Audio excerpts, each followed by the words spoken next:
शुभ सकाळ नमस्कार। राज्य खबर पर आपण मानक स्वागत। वीडियोटी संपूर्ण देखा अनुरोध। राज्य में लगातार किछि दिन धरी वर्षा जारी रही बेले आज पाग शुखिला रहिबो। राज्यर दक्षिण पश्चिम मौसम बा सक्रिय रही फल उपरबेला आड़क विभिन्न जिले में वर्षा हो पारे।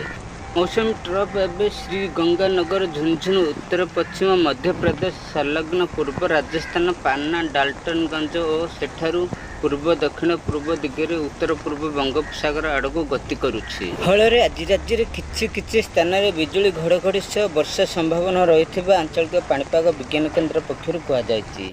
सेहीपरि सुंदरगढ़ झारसुगुड़ा बरगड़ संबलपुर देवगढ़ अनुगुल ढेंकानाल केउंझर बालेश्वर भद्रक जाजपुर केन्द्रापड़ा कटक जगतसिंहपुर पुरी खोर्धा नयागढ़ गंजाम और गजपति जिले में गोटे किंबा दुईटी स्थान में वज्रपात सह वर्षा हो पारे। सेहीपरि सुंदरगढ़ झारसुगुड़ा बरगड़ संबलपुर देवगढ़ अनुगुल ढेंकानाल केन्दुझर बालेश्वर भद्रक जाजपुर केन्द्रापड़ा कटक जगतसिंहपुर पुरी खोर्धा नयागढ़ गंजाम गजपति जिले में गोटे किंबा दुईटी स्थान में वज्रपात सह वर्षा संभावना नहीं येलो वार्निंग जारी होती।